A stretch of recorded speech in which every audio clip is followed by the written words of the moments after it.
ഐഫർ general പേപ്പറിൽ ഞാൻ അതിൽ ജോയിൻ ചെയ്തുകൊണ്ട് മാത്രമാണ് ഞാൻ ക്വാളിഫൈ ചെയ്തതെന്ന് 100% വിശ്വസിക്കുന്നുണ്ട്. മൾട്ടിപ്പിൾ ടൈംസ് റിവിഷനാണ് ഐഫറിൻ്റെ ഏറ്റവും വലിയൊരു എനിക്കിഷ്ടപ്പെട്ട ഒരു കാര്യം എന്ന് പറഞ്ഞത്. അതിൽ നമ്മൾ തറവായിപ്പോവും ടോപ്പിക്സും പിന്നെ DI മാത്സ് ഒക്കെ. പിന്നെ ഞാൻ എക്സാം കഴിഞ്ഞ് ഹാളിൽ നിന്ന് ഇറങ്ങുമ്പോൾ തന്നെ ഞാൻ സാറ്റിസ്ഫൈഡ് ആയിരുന്നു എക്സാം എഴുതിയിൽ. കാരണം എന്തായാലും ജനറൽ പേപ്പറിൽ എനിക്ക് അത്യാവശ്യം നന്നായിട്ട് സ്കോർ ചെയ്യാൻ കഴിയും എന്നുള്ള കാര്യത്തിൽ ഞാൻ പക്ക 100% എനിക്ക് ഉറപ്പായിരുന്നു. അതങ്ങനെ തന്നെ ആയി. പിന്നെ എക്സാം റിസൾട്ട് വന്നു, പ്രതീക്ഷിച്ച പോലെ തന്നെ ക്വാളിഫൈ ചെയ്തു. എക്സാമിന് സത്യത്തിൽ നമുക്ക് അങ്ങനെ ഒരു സിസ്റ്റം വേണം, എന്നാലേ നമ്മൾ സ്വയം മോട്ടീവ് ആവുള്ളൂ. കാരണം ഓൺലൈൻ ആയിട്ടും കൂടി നമ്മൾക്കിത് കേൾക്കുമ്പോൾ നമ്മളെ റിലേറ്റ് ചെയ്യാൻ കഴിയും. ഹലോ എവരിവൺ, തുടർച്ചയായിട്ട് 6ാം തവണയും UGC നെറ്റ് റിസൾട്ട്സിൽ കേരളത്തിലെ നമ്പർ 1 ആയിട്ടുള്ള ഐഫറിൻ്റെ വിജയികളെ പരിചയപ്പെടുത്തുന്ന പ്രോഗ്രാമാണ്. എല്ലാവരെയും വെൽക്കം ചെയ്യാണ്. അപ്പോൾ UGC നെറ്റ് എക്സാമിൽ നമുക്ക് 105ഓളം സബ്ജക്ട്സ് വരുന്നുണ്ടല്ലേ. അതിൽ ഏറ്റവും ടഫായിട്ട് പറയുന്ന വൺ ഓഫ് ദി സബ്ജക്ട്സ് ആണ് ഇംഗ്ലീഷ് എന്ന് പറയുന്നത്. അതിൻ്റെ സിലബസ് തന്നെ നമുക്കിങ്ങനെ എന്താ പറയുക, ഓരോ ടോപ്പിക് വൈസ് സബ് ടോപ്പിക്സ് ഒന്നും വളരെ ഡീറ്റെയിൽഡ് അല്ലാതെ ഒരു ബ്രോഡ് ആയിട്ടുള്ള ടോപ്പിക്കുകളായിട്ടാണ് നമുക്ക് ഈ ഒരു സിലബസ് തന്നെ പ്രൊവൈഡ് ചെയ്തിട്ടുള്ളത്. അപ്പം എവിടെ നിന്ന് വേണമെങ്കിലും എന്തും ചോദിക്കാം എന്നുള്ള റേഞ്ചിലാണ് നമ്മളോട് ക്വസ്റ്റ്യൻസ് ചോദിക്കുന്നത്. അതുകൊണ്ട് തന്നെ സിലബസിനെ ഡിപ്പെൻഡ് ചെയ്യാൻ പറ്റുമോ, സിലബസ് ഒരു ലൈ ആണെന്നുള്ള രീതിയിലൊക്കെ സ്റ്റുഡൻസ് അതുപോലെ തന്നെ ഇതുമായിട്ട് ബന്ധപ്പെട്ടുള്ള എക്സ്പേർട്ടുകളൊക്കെ പറയുന്നുണ്ട്. അപ്പം അങ്ങനെ ഒരു സബ്ജക്ട്സിൽ നെറ്റ് നേടുക, JRF നേടുക എന്ന് പറയുന്നത് നന്നായിട്ട് ഡിഫിക്കൽട്ട് ആയിട്ടുള്ളൊരു ടാസ്ക് ആണല്ലേ. അപ്പം ഇന്ന് നമ്മളുടെ കൂടെ ഉള്ളത് സാനിയാണ്. ആള് UGC നെറ്റ് എക്സാം ഈ ഒരു ഡിസംബർ 2025 ഇംഗ്ലീഷിൽ നെറ്റ് ക്വാളിഫൈ ചെയ്തിട്ടുണ്ട്. സാനിയ, വെൽക്കം. അപ്പോൾ ഒന്ന് ഇൻട്രൊഡ്യൂസ് ചെയ്തുകൊണ്ട് നമുക്ക് സ്റ്റാർട്ട് ചെയ്യാം. എൻ്റെ പേര് സാനിയ. ഞാനിവിടെ കാലിക്കറ്റ് യൂണിവേഴ്സിറ്റി ക്യാമ്പസിൻ്റെ അടുത്തായിട്ടാണ് വീടുള്ളത്. അപ്പോൾ മാരീഡാണ്, ഒരു മോനുണ്ട്, LKG പഠിക്കുകയാണ്. പിന്നെ വീട്ടിൽ ഹസ്ബൻഡ്, ഉമ്മ, അപ്പ. പിന്നെ എനിക്ക് 2 അനിയത്തികളുണ്ട്, അപ്പം അമ്മ വീട്ടിൽ. പിന്നെ ഞാൻ പഠിച്ചത് ക്യാമ്പസിൽ JMHSS CU ക്യാമ്പസിലാണ് +2 വരെ പഠിച്ചത്. പിന്നെ ഡിഗ്രി ഒരു സെൽഫ് ഫിനാൻസിങ് കോളേജിലാണ് പഠിച്ചത്. അതിന് ശേഷം പിന്നെ ഞാൻ പഠിച്ച കോളേജിൽ അത്ര ക്യാമ്പസ് എൻജോയ് ചെയ്യാനുള്ളൊരു ചാൻസ് എനിക്ക് കിട്ടിയിട്ടില്ല. അപ്പോൾ അത് നന്നായിട്ട് എക്സ്പ്ലോർ ചെയ്യണമെന്ന് കരുതിയിട്ട് കാലിക്കറ്റ് യൂണിവേഴ്സിറ്റിയിൽ എൻട്രൻസ് എക്സാം എഴുതി. അതിൽ വുമൻ സ്റ്റഡീസിൽ എനിക്ക് റാങ്കിൽ കിട്ടി. അങ്ങനെ അവിടെ ജോയിൻ ചെയ്തു. പിന്നെ അതിനുശേഷം അവിടെ നന്നായിട്ട് തന്നെ എൻജോയ് ചെയ്തു. പക്ഷേ ഇംഗ്ലീഷ് സബ്ജക്റ്റ് പഠിച്ച് എനിക്ക് ഒരിക്കലും സബ്ജക്റ്റ് നോക്കുമ്പോൾ എനിക്ക് ഒരിക്കലും സാറ്റിസ്ഫൈഡ് അല്ലായിരുന്നു ഞാൻ അവിടെ പഠിച്ചതിൽ. പക്ഷേ ക്യാമ്പസ് എനിക്ക് നന്നായിട്ട് എക്സ്പ്ലോർ ചെയ്യാൻ സാധിച്ചു. അങ്ങനെ പിന്നെ ആ ഒരു റിഗ്രറ്റ് തീർക്കാൻ വേണ്ടിയിട്ട് അവിടെ PG കഴിഞ്ഞതിന് ശേഷം അപ്പോൾ തന്നെ ഇഗ്നോയിൽ ഇംഗ്ലീഷിന് രജിസ്റ്റർ ചെയ്തു. അതിൻ്റെ ഇടയിൽ ഡെലിവറി കഴിഞ്ഞു, മോനുണ്ടായി. പക്ഷെ എന്നാലും എന്താ എവിടെയെങ്കിലും എത്തണം എന്നുള്ളൊരു മോഹം അപ്പോഴും മനസ്സിലുണ്ട്. പിന്നെ അതിന് ശേഷം ഇത് കംപ്ലീറ്റ് ആകുന്നതിന് മുമ്പ് ഞാൻ നെറ്റ് എന്ന സ്വപ്നം എൻ്റെ ഉള്ളിലുണ്ടായി. കാരണം എൻ്റെ ഫ്രണ്ട് മുഖേനയാണ് പിന്നെ അങ്ങനെ നാട്ടിലിങ്ങനെ ഒരു ഓഫ്ലൈനായിട്ട് ക്ലാസ്സിനൊക്കെ ജോയിൻ ചെയ്തു. 6 മാസം അവിടെ പോയി. അതിനുശേഷം പിന്നെ വീട്ടിൽ നിന്ന് സ്വന്തമായിട്ട് പഠിച്ചതാണ്. അങ്ങനെ പിന്നെ എക്സാം എഴുതി. പക്ഷെ ഐഫറിനെ പിന്നെ പരിചയപ്പെടുന്നത് ഇൻസ്റ്റഗ്രാമിൽ ഒരു ആഡ് കണ്ടിട്ടാണ്. പക്ഷെ അതിന് ശേഷം വേറെ ഫ്രണ്ട് മുഖേന ഞാൻ അറിഞ്ഞു. അങ്ങനെ പിന്നെ എങ്ങനെയെങ്കിലും ജോയിൻ ചെയ്യണം എന്നുള്ള കാരണം ജനറൽ പേപ്പറിലായിരുന്നു ഞാൻ വീക്ക്, അതിലായിരുന്നു സ്കോർ പോയതും. അങ്ങനെ പിന്നെ ജോയിൻ ചെയ്യുന്നതിന് മുന്നേ എനിക്ക് PhD അഡ്മിഷൻ ഒരു തവണ കിട്ടി. ശേഷം പിന്നെ ഐഫറിൽ ജോയിൻ ചെയ്തു. അന്ന് ഇതുപോലെ 3 ക്വസ്റ്റ്യന് എനിക്ക് പോയി. അന്ന് admission to PhD only June എക്സാമിൽ. പിന്നെ ഡിസംബറിൽ ഇപ്പോൾ എഴുതി, അതിൽ ക്വാളിഫൈ ചെയ്തു. ഐഫർ ജനറൽ പേപ്പറിൽ ഞാൻ അതിൽ ജോയിൻ ചെയ്തുകൊണ്ട് മാത്രമാണ് ഞാൻ ക്വാളിഫൈ ചെയ്തതെന്ന് 100% വിശ്വസിക്കുന്നുണ്ട്. കാരണം പേപ്പർ 1 ഞാൻ ഓക്കെ ആയി, പേപ്പർ 2 ഞാൻ ഓക്കെ ആയിരുന്നു. കാരണം നന്നായിട്ട് റെഫർ ചെയ്തു, റീഡിങ്ങും കാര്യങ്ങളൊക്കെ അതിൻ്റെ കൂടെ തന്നെ ഉണ്ടായിരുന്നു. പക്ഷേ ഞാൻ എപ്പോഴും മനസ്സിലാക്കിയത് ജനറൽ പേപ്പറിൽ ഒന്നും കൂടി സ്ട്രെസ് ആയാൽ മാത്രമേ എനിക്ക് രക്ഷപ്പെടാൻ കഴിയുള്ളൂ. ഞാൻ അപ്പോൾ ഉറപ്പിച്ച്. അപ്പോൾ പിന്നെ ഇതിൽ ഒന്നും കൂടി എന്താ മൾട്ടിപ്പിൾ ടൈംസ് റിവിഷനാണ് ഐഫറിൻ്റെ ഏറ്റവും വലിയൊരു എനിക്കിഷ്ടപ്പെട്ട ഒരു കാര്യം എന്ന് പറഞ്ഞത്. അതിൽ നമ്മൾ തറവായിപ്പോവും ടോപ്പിക്സും പിന്നെ DI മാത്സ് ഒക്കെ. പിന്നെ ഞാൻ എക്സാം കഴിഞ്ഞ് ഹാളിൽ നിന്ന് ഇറങ്ങുമ്പോൾ തന്നെ ഞാൻ സാറ്റിസ്ഫൈഡ് ആയിരുന്നു എക്സാം എഴുതിയിൽ. കാരണം എന്തായാലും ജനറൽ പേപ്പറിൽ എനിക്ക് അത്യാവശ്യം നന്നായിട്ട് സ്കോർ ചെയ്യാൻ കഴിയും എന്നുള്ള കാര്യത്തിൽ ഞാൻ പക്ക 100% എനിക്ക് ഉറപ്പായിരുന്നു. അതങ്ങനെ തന്നെ ആയി. പിന്നെ എക്സാം റിസൾട്ട് വന്നു, പ്രതീക്ഷിച്ച പോലെ തന്നെ ക്വാളിഫൈ ചെയ്തു. ഇത്രയാണ് എൻ്റെ ഒരു സ്റ്റോറി എന്ന് പറയുന്നത്. യെസ്, ഓൾമോസ്റ്റ് എല്ലാം പറഞ്ഞിട്ടുണ്ട്. പിന്നെ എല്ലാവർക്കും അറിയേണ്ടത് ഇത് തന്നെ ആയിരിക്കും. അതായത് ഇത്രയും ടഫായിട്ടുള്ള ഒരു പേപ്പറിൽ ക്വാളിഫൈ ചെയ്യാന്നുള്ളതൊരു ചാലഞ്ചായിട്ടാണ് പലരും കാണുന്നത്. അപ്പം അതിൽ ആദ്യം നമുക്ക് പേപ്പർ 2ലേക്ക് വരാം. അതിൻ്റെ ഒരു പ്രിപ്പറേഷൻ എങ്ങനെയായിരുന്നു? നമ്മൾ എത്ര നാൾ പ്രിപ്പയർ ചെയ്തു? അത് തന്നെ പലർക്കും ഉള്ളൊരു ഡൗട്ട്, ഞാനിപ്പോൾ സ്റ്റുഡൻസ് ഒക്കെ ഡിസ്കസ് ചെയ്യുന്നത് കേട്ടൊരു കാര്യം, ഒരു ടോപ്പിക് എന്ന് പറയുമ്പം അതിൽ ഭയങ്കര ഡീപ്പായിട്ടാണ് ക്വസ്റ്റ്യൻസ് ചോദിക്കുന്നതെന്നുള്ളത്. ഇപ്പോൾ ഒരു ഓതർ ആണെങ്കിൽ തന്നെ അത്ര ഫെമിലിയർ അല്ലാത്ത വർക്ക്സ് ചോദിക്കുന്നു. അപ്പം എങ്ങനെയാണ് അത്തരത്തിലുള്ള സംഗതികൾ പഠിച്ചെടുത്തത്? ഞാൻ പറഞ്ഞല്ലോ, അപ്പോൾ 2024 ജൂൺ, അതായത് ക്യാൻസൽ ചെയ്തില്ല ഒരു എക്സാം, അതിന് വേണ്ടിയിട്ടാണ് സീരിയസ് ആയിട്ട് ഞാൻ പ്രിപ്പയർ ചെയ്യുന്നത്. അപ്പോൾ അന്ന് എക്സാം എഴുതി, പിന്നെ ന്യൂസ് കണ്ടു ക്യാൻസൽ ചെയ്തു എക്സാം. പിന്നെ സെപ്റ്റംബറിൽ പിന്നെ റീ എക്സാം നടത്തി. അന്നാണ് ഞാൻ ആദ്യമായിട്ട് അന്ന് ജൂൺ എക്സാം മാരത്തൺ ഞാൻ കണ്ടിരുന്നു ഐഫറിൽ, യൂട്യൂബിൽ. പിന്നെ അതിൻ്റെ ശേഷം സെപ്റ്റംബറിൽ അത്യാവശ്യം എനിക്ക് നന്നായിട്ട് സ്കോർ ചെയ്യാൻ കഴിഞ്ഞിട്ട്, പക്ഷെ എനിക്ക് ബൗണ്ടറി കടക്കാനൊന്നും സാധിച്ചില്ല. പക്ഷെ എനിക്ക് തോന്നി നല്ല ക്ലാസ് ആണ്, അത് കണ്ട അത്യാവശ്യം നല്ല റിസൾട്ട് എനിക്ക് ഉണ്ടാവും എന്ന് എനിക്ക് തോന്നി. അങ്ങനെയാണ് പിന്നെ ഞാൻ ഐഫർ ചൂസ് ചെയ്തത്. അങ്ങനെ ജൂണിൽ പിന്നെ വീണ്ടും എക്സാം എഴുതി. ജൂണിലല്ല, പിന്നെ ആ ഡിസംബർ സൈക്കിളിൽ എഴുതി. അന്ന് അഡ്മിഷൻ PhD ഓൺലി. പിന്നെ അത് കഴിഞ്ഞ് പിന്നെ ടെൻഷൻ നന്നായിട്ടുണ്ട് ഇനി, കാരണം കൂടെയുള്ള ഒരുപാട് ആള് ക്വാളിഫൈ ചെയ്ത് പോയി. പിന്നെ ഞാൻ പ്രതീക്ഷിച്ചുള്ളൂ, JRF എന്നുള്ളതൊന്നും എൻ്റെ മനസ്സിലുണ്ടായിട്ടില്ല. അങ്ങനെ അതിന് ശേഷം പിന്നെ എന്തായാലും ഇതിന് ഇറങ്ങി, ഇനി എന്തായാലും കിട്ടിയിട്ടേ ഉള്ളൂ എന്നുള്ള. പിന്നെ ഞാൻ ഇമ്പ്രൂവ്മെൻറ്റിൻ്റെ ആദ്യം ഞാൻ ഫ്രണ്ട്സിൻ്റെ കാര്യമാണ് നോക്കിയത്. പക്ഷെ പിന്നെ എനിക്ക് തോന്നി ഞാൻ അതൊന്നും നോക്കിയിട്ട് കാര്യമില്ല, എനിക്ക് എത്രത്തോളം ഇമ്പ്രൂവ്മെൻറ്റ്സ് ഉണ്ട് ഞാൻ നോക്കി.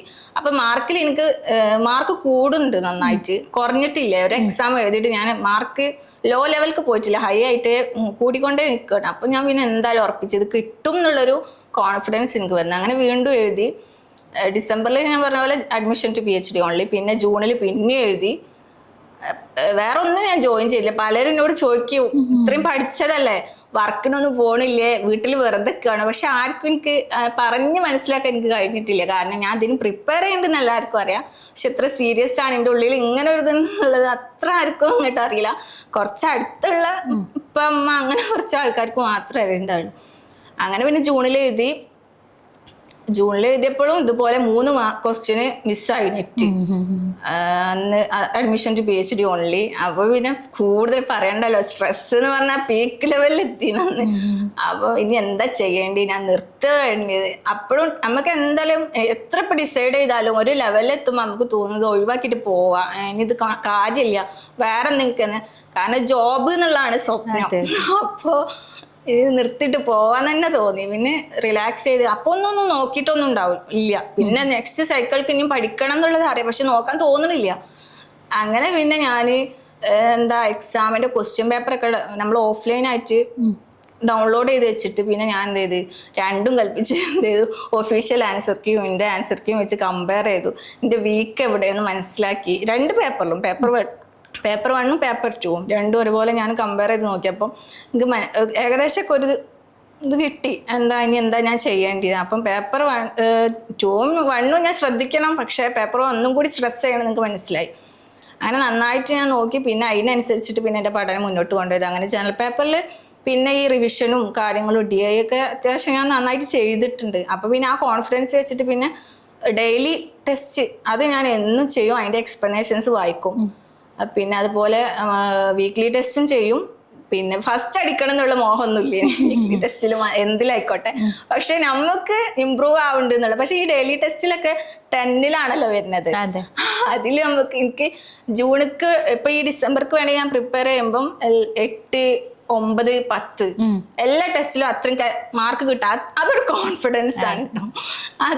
അത് മാത്രമേ ഞാൻ നോക്കിയിട്ടുള്ളൂ. കാരണം അത് ലേറ്റസ്റ്റ് ആയിട്ടുള്ള ക്വസ്റ്റ്യൻസ് മാത്രമാണ് ഡെയിലി ടെസ്റ്റിൽ അന്ന് ഇട്ടത്. അപ്പോൾ അത് കണ്ടപ്പോൾ എനിക്ക് തോന്നി എന്തായാലും അപ്പം നമുക്ക് പഠിക്കാൻ കൂടുതൽ ആവേശമാണ് അത് കാണുമ്പോൾ. പിന്നെ ഞാൻ എന്തായാലും ഇമ്പ്രൂവ് ആവുന്നുണ്ടെന്നുള്ള ആ ഒരു ഇത് വന്നപ്പോൾ പിന്നെ എനിക്ക് കൂടുതൽ ഡൗട്ട് ഇപ്പോൾ റിസർച്ച് മെത്തഡോളജിൻ്റെ ഭാഗത്തൊക്കെ ഇപ്പോൾ സ്റ്റാറ്റിസ്റ്റിക്സ് അതൊന്നും ഇംഗ്ലീഷിൽ പൊതുവെ വരൂല എന്നാണ് പറയുക. പക്ഷെ എന്നാലും നമുക്ക് ടെൻഷൻ അഥവാ വന്നാലോ. അപ്പോൾ ആ ഭാഗമൊക്കെ പിന്നെ ലൈവ് ക്ലാസ്സും പിന്നെ മുന്നത്തെ ബാച്ച് നമ്മൾ റെക്കോർഡഡ് ഉണ്ട് അതൊക്കെ കണ്ടിട്ട് എനിക്ക് ഏത് ഭാഗത്താണ് ഡൗട്ടുള്ളത് അതൊക്കെ വീണ്ടും കണ്ട് ഞാൻ ഡൗട്ട് ആണ് തീർത്തെന്ന് വേണമെങ്കിൽ പറയാം. അത്രയ്ക്ക് പ്രാവശ്യം ഞാൻ ഓരോ വീഡിയോസും കണ്ടിന്. പിന്നെ കഴിഞ്ഞപ്പോൾ ഡിസംബറിൽ എക്സാം എഴുതി. ഞാൻ പറഞ്ഞ പോലെ തന്നെ എക്സാം ഹാളിൽ നിന്ന് ഇറങ്ങുമ്പോൾ ഞാൻ കോൺഫിഡൻ്റ് ആയിരുന്നു. ജനറൽ പേപ്പറിൽ എന്തായാലും അത്യാവശ്യം എനിക്ക് സ്കോർ ചെയ്യാൻ കഴിയുന്നു ഞാൻ 100% ഉറപ്പിച്ചു. അങ്ങനെ പിന്നെ ആൻസർ കീ വന്നു. ഞാൻ നോക്കി, ഒരാളോട് ഞാൻ പറഞ്ഞിട്ടില്ല, ഞാൻ നോക്കി എനിക്കൊരു സാറ്റിസ്ഫാക്ഷൻ കിട്ടാൻ വേണ്ടിയിട്ട്. കാരണം റിസൾട്ട് വരാൻ പിന്നെ ഒരു മാസം എടുക്കും, അപ്പൊ അവരെ വെയിറ്റ് ചെയ്യാൻ വയ്യല്ലോ. അപ്പൊ നോക്കിയപ്പോ അത്യാവശ്യം സ്കോർ ചെയ്യാൻ എനിക്ക് കഴിഞ്ഞിട്ടുണ്ട്. മനസ്സിലായി 34 ജനറൽ പേപ്പറിൽ ഞാൻ സ്കോർ ചെയ്തിട്ടുണ്ട്. പിന്നെ പേപ്പർ 1 അത്യാവശ്യം ഈസിയാണ് ഇംഗ്ലീഷിന്റെ. പിന്നെ അത് കഴിഞ്ഞു. പക്ഷെ ഞാൻ ആരോടും പറഞ്ഞില്ല, ക്ലോസ് ആയിട്ടുള്ള ആളോട് വരെ ഞാൻ പറഞ്ഞിട്ടില്ല. ഞാൻ ജസ്റ്റ് പേപ്പറിലൊന്ന് കാൽക്കുലേറ്റ് ചെയ്ത് നോക്കിയ. അങ്ങനെ പിന്നെ പിന്നെന്താ, പിന്നെ എൻ്റെ ടെൻഷൻ എന്താ വെച്ചാൽ കട്ട് ഓഫ് ഇനി എത്ര ആവും എന്നുള്ളത്. കട്ട് ഓഫ് എത്ര ബൗണ്ടറി കടക്കാൻ എനിക്ക് കഴിയോ, പക്ഷെ അങ്ങനെ ഒരു ടെൻഷൻ. പിന്നെ അങ്ങനെ ഓരോരുത്തർ കൂടുന്ന് പറയും, 160 ആവും പറഞ്ഞു, 156 ആവും പറഞ്ഞു മാത്രം. അപ്പൊ ടെൻഷൻ പിന്നെയും കൂടി. അങ്ങനെ പിന്നെ റിസൾട്ട് വന്നപ്പോ അന്ന് രാത്രിത്തെ അവസ്ഥ അറിയില്ലേ, ഫുൾ സൈറ്റ് ഹാങ് ആയി, പറ്റില്ല. ഒഫീഷ്യൽ ആൻസർ കീ വന്നപ്പോ ഞാൻ കാൽക്കുലേറ്റ് ചെയ്തതിനായിട്ട് 2 ക്വസ്റ്റ്യൻ മാറി വന്നു ചാലഞ്ച് ചെയ്തിട്ട്. അപ്പൊ വീണ്ടും ടെൻഷൻ, റിസൾട്ട് അറിയാത്തതിന്റെ ഒരു ടെൻഷനും. കാരണം 2 ക്വസ്റ്റ്യൻ മാറി നമ്മൾ കാൽക്കുലേറ്റ് ചെയ്ത് നിൽക്കണം ഇത്ര മാർക്ക്, അതിന് പിന്നെയും കുറയാറിന് നമ്മൾ കട്ട് ഓഫ് കിടക്കാനുള്ള സാധ്യത വീണ്ടും കുറയല്ലേ. അങ്ങനെ പിന്നെ ഗ്രൂപ്പിൽ ആരോ കട്ട് ഓഫിന്റെ PDF ഇട്ട്, അത് നോക്കിയപ്പോ 148 കട്ട് ഓഫ്. അപ്പൊ സമാധാനം ഉറപ്പിച്ച് അതിനായിട്ടും കൂടുതൽ ഞാൻ കാൽക്കുലേറ്റ് ചെയ്തപ്പോ തന്നെ ഉണ്ടായിരുന്നു. അങ്ങനെ പിന്നെ റിസൾട്ട് ഞാൻ ഉറങ്ങിയിട്ടില്ല സത്യം പറയാൻ. പിന്നെ 3:30 എനിക്ക് റിസൾട്ട് കിട്ടണേ. അപ്പൊ ക്വാളിഫൈഡ്. ഹസ്ബൻഡിനോട് പറഞ്ഞു, ഹസ്ബൻഡിന്റെ വീട്ടിലേനി. പിന്നെ നമുക്ക് ഇപ്പൊക്കെ എല്ലാവർക്കും വിളിച്ചു പറഞ്ഞ് എല്ലാരും പറഞ്ഞു. പിന്നെ പോസ്റ്റർ ഞാൻ സ്റ്റാറ്റസ് ഒന്നും വെച്ചിട്ടില്ല. പിന്നെ ഞങ്ങള് പോസ്റ്ററൊക്കെ അയച്ചെന്ന് വെച്ചപ്പോ എല്ലാവരും അറിഞ്ഞു. പിന്നെ ഞാൻ ഐഫറിൽ ഇങ്ങനെ ജോയിൻ ചെയ്തു എന്നുള്ള കാര്യമല്ല ഫ്ലാഷായി. ഈ ജോയിൻ ചെയ്തില്ലേ അവിടെ എന്തൊക്കെ എത്ര എങ്ങനെയാണ് എന്തൊക്കെ കാര്യങ്ങളൊക്കെ പറഞ്ഞാൽ അടിപൊളിയാണെന്ന് എല്ലാവരോടും പറഞ്ഞു. മാരത്തൺ ആണല്ലേ ഇതിലേക്ക്, മാരത്തൺ തന്നെയാണ് ഇന്നതിക്ക്. ഐഫർക്ക് ജോയിൻ ചെയ്യാൻ കുറെ പ്ലാറ്റ്ഫോമുകൾ ഉണ്ടല്ലോ, പക്ഷെ ഏതാ ബെറ്റർ? പിന്നെ മാരത്തൺ തന്നെ പറയാ. കാരണം സാറെ ക്ലാസ്, പിന്നെ കമ്മ്യൂണിക്കേഷൻ്റെ അനശ്വ മിസ് ഒരു ക്ലാസ്സാണ് എനിക്ക് അടിപൊളിയായിട്ട് തോന്നി. കാരണം അത്രക്ക് നമുക്ക് എന്താ അട്രാക്ട് ചെയ്യണം, ഒരു വേറൊരു ലെവൽ. നമ്മള് മെയിൻലി ഒരു ഹാപ്പി ലേണിംഗ് എന്നുള്ളൊരു സാധനത്തിലാണ് ഫോക്കസ് ചെയ്യുന്നത്. ഒരിക്കലും സത്യം പറയാം ഞാൻ ബോറടിച്ചിട്ടില്ല അവരുടെ ക്ലാസ് കണ്ടിട്ട്. എനിക്ക് ഞാൻ അത്രക്ക് ക്യൂരിയസ് ആയിട്ടാണ് സ്ക്രീനിന്റെ മുന്നിൽ, ഫോണിലാണ് ഞാൻ ക്ലാസ് കാണല്, ഫോണിന്റെ മുന്നിലായിരിക്കും. അത് കഴിയണ വരെ ഞാൻ എത്ര തിരക്കുണ്ടെങ്കിലും ആ ക്ലാസ് കാണണമെന്ന് എനിക്ക് നിർബന്ധം. ലൈവായിട്ടാണ് ഞാൻ ലൈവായിട്ടാണ്, പിന്നെ ഞാൻ മാറ്റി വെക്കൂല. ഇനി പിന്നെ ലാസ്റ്റ് ചിലപ്പോൾ മോനൊക്കെ ഉള്ളതുകൊണ്ട് ചിലപ്പോൾ എന്തെങ്കിലും ഡിസ്റ്റർബൻസ് ഉണ്ടായാൽ തന്നെ ഞാൻ പിറ്റേന്ന് തന്നെ നിങ്ങള് ലൈവ് റെക്കോർഡ് ക്ലാസ്സിലാക്കും, അപ്പൊ തന്നെ ഞാൻ കണ്ടു തീർക്കും. അങ്ങനെ പിന്നെ അപ്പം മോന് ചെറിയ വയസ്സല്ല, ഇപ്പൊ LKG ആണോ? എങ്ങനെയായിരുന്നു അപ്പൊ ഒരു മദർ എന്നുള്ള രീതിയിലുള്ള പഠനം എങ്ങനെയുണ്ടായിരുന്നു? മദർ പറയുമ്പോ ഞാൻ പറഞ്ഞല്ലേ നാട്ടില് ഞാൻ ഇങ്ങനെ ഇംഗ്ലീഷിന് പോയിന്നു. അപ്പൊ അന്ന് അവനക്ക് 2.5 വയസ്സുള്ളൂ ജസ്റ്റ്. അപ്പോ അന്ന് കുറച്ച് സ്ട്രഗിള്. പിന്നെ ഓന് കുറച്ചും കൂടി മെച്ചുവേർഡ് ആയല്ലോ. പിന്നെ LKG നഴ്സറിയിലൊക്കെ ചേർത്തി. പിന്നെ കുറച്ചും കൂടി എനിക്ക് അവൻ പോയാൽ പിന്നെ കുറെ ഞാൻ ഫ്രീ ആയി. അപ്പൊ ആ ടൈമിൽ പിന്നെ അവൻ വരുന്ന വരെ ഫുൾ ടൈം ഞാൻ പഠനം, പകൽ ഫുൾ പഠനം. രാത്രി പിന്നെ അത്ര കയ്യില്ല, കാരണം ഹസ്ബൻഡ് നാട്ടിലുണ്ട്, പിന്നെ മോനും വരും, ഓന്റെ കാര്യങ്ങൾ നോക്കണം. അപ്പൊ രാത്രി പിന്നെ ഞാൻ ഫ്രീ ആക്കി ഓർക്ക് വേണ്ടി മാറ്റി വെക്കും. പിന്നെ പിറ്റേന്ന് പിന്നെ അതുപോലെ വീട്ടില് എല്ലാ കാര്യങ്ങളും കഴിച്ചിട്ട് ഓനെ നഴ്സറിക്ക് പറഞ്ഞേക്കുക, ഇതിന്റെ പഠനത്തിന് വേണ്ടി മാറ്റിക്ക. അങ്ങനെയാണ് രീതി. അങ്ങനെ ഏതായാലും ക്വാളിഫൈ ചെയ്തു. യെസ്, അതെന്തായാലും ഒരു സന്തോഷമാണല്ലേ. ഈ പറഞ്ഞ പോലെ 2 തവണ PhD ആയി, അപ്പോഴും തളർന്നു പോകുമ്പോഴൊരു അത് വേറൊരു കാര്യം. കാരണം ഞാൻ പറഞ്ഞില്ലേ ആദ്യം ഞാൻ എക്സാം എഴുതിയപ്പോ എന്റെ കൂടെയുള്ള ആളുകൾ, പിന്നെ എനിക്കൊരു പേടി, ഞാൻ ഡിസ്റ്റൻസ് ആയിട്ടാണ് PG ഇപ്പൊ ഒന്ന് റെഗുലർ ആയിട്ട് ചെയ്തു, ഇത് ഇംഗ്ലീഷ് ഡിസ്റ്റൻസ് ആയിട്ട് ചെയ്തു. അപ്പൊ ഞാൻ ചോദിച്ചു ഇനി അതിന്റെ പ്രശ്നം കൊണ്ടാണ് എനിക്ക് കിട്ടാത്തത് വരെ ഞാൻ ചിന്തിച്ച്. അപ്പൊ എനിക്കറിയണ മിസ് ഉണ്ട്, ഞാൻ ഒരു എന്താ റിസൾട്ട് എന്നൊക്കെ ഇങ്ങനെ ചോദിച്ച് മെസ്സേജ് എപ്പോഴും അയക്കും. അപ്പൊ ഞാൻ എനിക്ക് കിട്ടിയിട്ടില്ലെങ്കിൽ ഡിസ്റ്റൻസ് ആയിട്ട് ഞാൻ PG ചെയ്തോണ്ടാണ് മിസ് എനിക്ക് കിട്ടാത്തത്. കാരണം പല കാര്യങ്ങളും അവിടെ കിട്ടുന്ന പോലെ നമ്മൾ സ്വന്തമായിട്ട് പഠിച്ച് എക്സാം എഴുതാണ്. ഞാൻ ഇതിനൊന്നും പോയിട്ടൊന്നുമില്ല, ഞാൻ സ്വന്തമായിട്ട് പഠിച്ച് PGയും സ്വന്തമായിട്ട് പഠിച്ച് ചെയ്താണ്. അത് ഞാൻ ഒന്നും ഡിപ്പെൻഡ് ചെയ്തിട്ടില്ല. അപ്പം അതിന്റെ പ്രശ്നം കൊണ്ടാണ്, അതൊന്നും അല്ല എന്ന് പറഞ്ഞു മിസ്. എല്ലാരും സമാധാനിപ്പിക്കും, കിട്ടും ഈ ട്രൈ ചെയ്യുന്ന തന്നെയാണ് എല്ലാരും എന്നോട് പറഞ്ഞിട്ടുള്ളൂ. അങ്ങനെ പിന്നെ 2 വട്ടം എക്സാം 2 വട്ടം PhD അഡ്മിഷൻ കിട്ടിയപ്പോൾ ഞാനൊരു കാര്യം നോക്കി, ഇനി വേറുള്ളവർ പാസ്സാവുണ്ടോ, JRF കിട്ടുന്നുണ്ടോ, അവർക്ക് എന്താ റിസൾട്ട് എന്നൊന്നും നോക്കണ്ട, ഞാൻ എന്റെ ഗ്രോത്ത് എത്രത്തോളം ഉണ്ടെന്ന് മാത്രം നോക്കിയാൽ മതി. ഞാൻ അല്ല അത് തന്നെയാണ് ഹെൽപ്പ് ചെയ്തിട്ടുണ്ടാവുക. കാരണം പറഞ്ഞല്ലോ, അതായത് ആൻസർ കീ വന്നപ്പോ തന്നെ കമ്പയർ ചെയ്തു എവിടെയാണ് എനിക്ക് മിസ്സായത് എന്നുള്ളത് അതാണ് എന്റെ ടേണിംഗ് പോയിന്റ് എന്ന് വേണമെങ്കിൽ പറയാം. കാരണം അങ്ങനെ ഞാൻ ചെയ്തോണ്ടാണ് എനിക്ക് കൂടുതൽ സ്ട്രെസ് ചെയ്ത് ഓരോ ഏരിയാസ് നോക്കാൻ എനിക്ക് കഴിഞ്ഞത്. പിന്നെ ഇപ്പൊ DI ആണെങ്കിലും അന്ന് കുറെ പൊട്ടത്തരങ്ങൾ നമ്മൾ ചെയ്ത് കൂട്ടുമല്ലോ എക്സാമുകൾക്ക്. അപ്പൊ ഞാൻ പിന്നെ ചെയ്യുമ്പോ എനിക്ക് എന്താ കിട്ടുന്നുണ്ട് വീട്ടിൽ നിന്ന്, അപ്പൊ ടെൻഷനായിട്ട് അറിയണ ആൻസർ വരെ തെറ്റിക്കുക.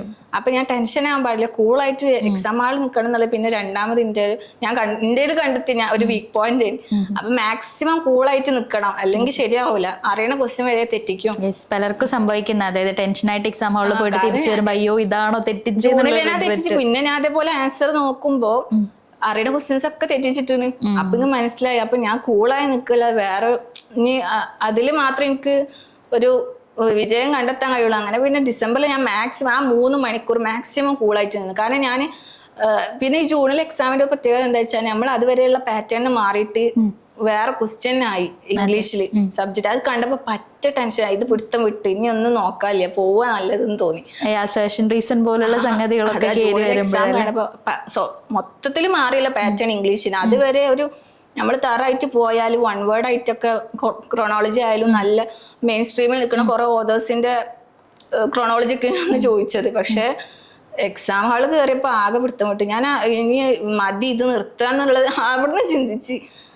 പക്ഷെ റിസൾട്ട് എന്നാൽ ഞാൻ പറഞ്ഞ 3 ക്വസ്റ്റ്യൻ എനിക്ക് നെറ്റ് പോയത്. പറഞ്ഞ പോലെ സ്കോർ ഇംപ്രൂവ് ആവുന്നുണ്ടല്ലോ, കിട്ടും എന്നുള്ളൊരു കോൺഫിഡൻസ്, അതിലുള്ളൊരു കോൺഫിഡൻസ്. പിന്നെ ഞാൻ നിർത്തിയില്ല, എന്തായാലും 2 വിജയന് പറയാന്. ആ ഒരു ഇംഗ്ലീഷിന്റെ ഒരു പ്രിപ്പറേഷൻ ഈ പറഞ്ഞതുപോലെ പാറ്റേൺ മാറുമ്പോൾ ഇപ്പൊ അസേർഷൻ റീസൺ വരുമ്പോൾ പലർക്കും ഏത് സബ്ജക്റ്റ് ആണെങ്കിലും ഒരു വില്ലനാണ് അസേർഷൻ റീസൺ. കാരണം നമ്മൾ എന്താണോ ഉദ്ദേശിക്കുന്നത് അതായിരിക്കില്ല ചിലപ്പോൾ എനിക്ക് ഉദ്ദേശിക്കുന്നത്. അതായത് നമ്മൾ എത്രത്തോളം ഇൻഡെപ്ത് ആയിട്ട് ആ ക്വസ്റ്റ്യൻ വായിച്ച് അനലൈസ് ചെയ്ത് ആൻസർ ചെയ്യേണ്ട ഒരു ടൈപ്പ് ക്വസ്റ്റ്യൻ, കോംപ്രഹെൻഷൻ ആ ഒരു ടൈപ്പ് ഉണ്ടല്ലോ. നമ്മള് അത്രത്തോളം ഇംഗ്ലീഷിൽ നമുക്ക് നോളജ് ഉണ്ട് എന്നാണ് ഒരാളെ മെഷർ ചെയ്യണമെന്ന് എനിക്ക് തോന്നിപ്പോ ആ ക്വസ്റ്റ്യൻസ് കണ്ടപ്പോ. എല്ലാം അത് കോംപ്രിഹെൻഡ് ചെയ്ത് നമ്മൾ അതിനെ മനസ്സിലാക്കി ആൻസർ ചെയ്യണം. ക്വസ്റ്റ്യൻ സിലബസ് പഠിച്ച കാര്യങ്ങളൊക്കെ തന്നെയാണ് അവർ ചോദിക്കുന്നത്, പക്ഷെ കുറച്ചും കൂടി അനലൈസ് ചെയ്ത് നമ്മൾ ആൻസർ ചെയ്യണം. അതാണ് ഒരു മെയിൻ ആയിട്ട് എനിക്ക് തോന്നുന്നത്. അതാണ് നമ്മൾ പഠിച്ച് അതുപോലെ അപ്ലൈ ചെയ്യാൻ പറ്റൂല. എക്സാം ഹാളിൽ കൂൾ ആയില്ലെങ്കിൽ അന്ന് കട്ട് ഓഫ് നല്ല ഹൈ ആണ്, എല്ലാവർക്കും അറിയുന്ന കാര്യം 170. അതെ അതെ അതെ. അല്ല ഇത്രയും ടഫ് ആയതുകൊണ്ടാണ് ഇത്ര കട്ട് ഓഫ് കുറഞ്ഞിട്ടും ഉണ്ടാവുക. ഇത്ര കണ്ട് കുറഞ്ഞതിന്റെ റീസണും അത് തന്നെ ആയിരിക്കല്ലോ. പിന്നെ ഈ പറഞ്ഞതുപോലെ ഏകദേശം എല്ലാവർക്കും ഡിഫറെന്റ് ആയിരിക്കും. ഒന്ന് ഒരു മദറും കൂടെ ആണ്. അപ്പോൾ അതുപോലെ PG ഡിസ്റ്റൻസ് ആയിട്ട് ചെയ്തു. 2 കാര്യങ്ങളാണ് അതിൽ ഞാൻ നോട്ട് ചെയ്തത്. എന്നിട്ടും ഈ ടഫായിട്ടുള്ള സബ്ജക്റ്റിൽ ക്വാളിഫൈ ചെയ്തു എന്നുള്ളത് അപ്രിഷിയേറ്റ് ചെയ്യേണ്ട ഒരു കാര്യമാണ്. അപ്പം അങ്ങനെയുള്ളൊരു കേസിൽ എത്രത്തോളം പഠിച്ചിട്ടുണ്ട്? ലൈക്ക് ഇപ്പം ഒരു ദിവസം പഠിക്കുന്നത് ഓരോ വ്യക്തിക്കും ഓരോ പോലെ ആയിരിക്കും, ഡിഫറൻസ് ഉണ്ടാവും. എന്നാലും പലർക്കും അറിയാൻ ക്യൂരിയോസിറ്റി ഉള്ളൊരു കാര്യമായിട്ട് എനിക്ക് ഫീൽ ചെയ്തിട്ടുണ്ട്. അപ്പം എത്ര നാൾ പ്രിപ്പയർ ചെയ്തിട്ടുണ്ട്? ഒന്ന് സ്റ്റാർട്ടിങ് മുതലുള്ളതുണ്ട്, ബേസ് കാര്യങ്ങളൊക്കെ ഉണ്ട്. ദെൻ ഒരു ദിവസം ഏകദേശം എത്ര സമയം പഠിക്കാൻ കിട്ടാറുണ്ട്? ഞാന് ഫസ്റ്റ് സ്റ്റാർട്ടിങ് തൊട്ടിട്ട് ഞാൻ ഇപ്പോൾ നടന്ന എക്സാം വരെയുള്ള കാര്യം ഞാൻ പറയുകയാണെങ്കിൽ, സ്റ്റാർട്ടിങ്ങിലൊക്കെ ഞാൻ അത്യാവശ്യം നന്നായിട്ട്, ഞാൻ പറഞ്ഞല്ലോ ലാസ്റ്റ് ആയപ്പോൾ ഞാൻ ഡേ ടൈമിൽ മാത്രമായിരുന്നു, നൈറ്റ് ആദ്യം ഞാൻ പറഞ്ഞ ഫ്രീ ആയിട്ട്. പക്ഷെ സ്റ്റാർട്ടിങ്ങിൽ ഞാൻ ഡേ നൈറ്റ് ഒരുപോലെ ഞാൻ എത്ര എനിക്ക് ഫ്രീ കിട്ടുന്നത് ആ ടൈമിലൊക്കെ ഞാൻ പഠിച്ചിട്ടുണ്ട്. ഓതേഴ്സും കാര്യങ്ങൾ, ക്രോണോളജി, അങ്ങനെ ഒരു അട്ടി പുസ്തകം ഉണ്ട് എന്ന് വേണമെങ്കിൽ പറയാം. ആ ടൈമിൽ എക്സാമിന് പോകുമ്പോൾ ഞാൻ ആ പുസ്തകമൊക്കെ പോയോ എക്സാം. അങ്ങനെ ഒരു അത്ഭുതം എന്താ വെച്ചാൽ ഈ ലാസ്റ്റ് ഡിസംബർ സൈക്കിൾ എക്സാമിന് ഞാൻ പോകുമ്പോൾ വെറും 2 നോട്ട് പാഡ് ചെറുത്, അടിപൊളി, അത് മാത്രമായിട്ടാ പോയത്. കാരണം അത്രക്ക് ഞാൻ എക്സ്പീരിയൻസ് ആയി. കാരണം അത് മതി. അതിൽ ഞാൻ എഴുതി വെച്ചെന്താ വെച്ചാൽ ഇംഗ്ലീഷിന്റെ കാര്യത്തില് ക്രോണോളജി, മെയിൻ ഓതേഴ്സിന്റെ ക്രോണോളജി ഒരു സൈഡിൽ എഴുതി വെച്ച്, പിന്നെ വേറൊരു നോട്ട് പാഡ് ഉണ്ട്. അതിൽ ഞാൻ മൂവ്മെന്റ്സ്, ഇംഗ്ലീഷിലുണ്ട് കുറെ മൂവ്മെന്റ്സും കാര്യങ്ങളൊക്കെ പഠിക്കുക, തിയറി, അതിന്റെ അങ്ങനത്തെ കാര്യം. ആ 2 നോട്ട് പാഡ് മാത്രം കൊണ്ടാണ് ഞാൻ. പിന്നെ ഞാൻ പോയത് ജനറൽ പേപ്പറിൽ സാറ് തന്ന ഈ ഇന്ത്യൻ യൂണിവേഴ്സിറ്റീസിൽ ഇല്ല, ഇന്ത്യൻ യൂണിവേഴ്സിറ്റി നമ്മളെ ലോജിക്സിലുള്ള ഇന്ത്യൻ ആ സാധനം, അതിന് കുറെ ക്വസ്റ്റ്യൻസ് വരുന്നുണ്ടാണ്. അപ്പൊ അത് ഞാൻ നമ്മളെ ഒരു എന്താ പറയാ ചാർട്ട് പോലെ ആക്കിയിട്ട് സാറ് തന്നിനി. അത് ഞാൻ പ്രിന്റ് എടുത്തിട്ട് ഞാൻ പഠിക്കണതിന്റെ അവിടെ ഇങ്ങനെ ഒട്ടിച്ചിടും. കാരണം കാണുമ്പോ ഇങ്ങനെ തറയിക്കോളൂല്ലേ.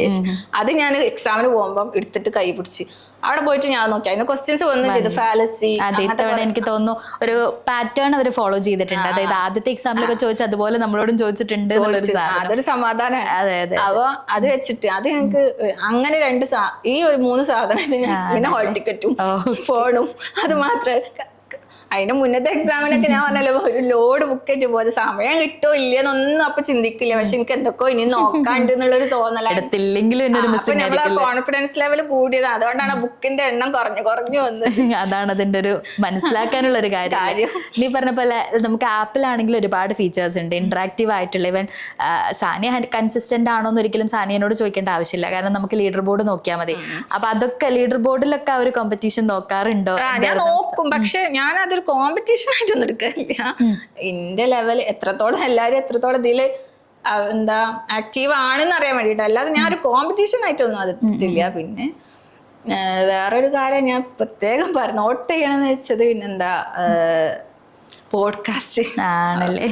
അത് ചൂട് സൈക്കിളിലാണ് എനിക്ക് ഏറ്റവും കൂടുതൽ ഉപകാരമായത്. കാരണം എന്താ വെച്ചാൽ സാറായിൽ പറയുന്ന ഒരു പോഡ്കാസ്റ്റിൽ നമ്മൾ തോറ്റാല് എന്താ തോറ്റ് നിൽക്കുക, ഇനി എക്സാം ക്വാളിഫൈ ചെയ്തില്ലേ.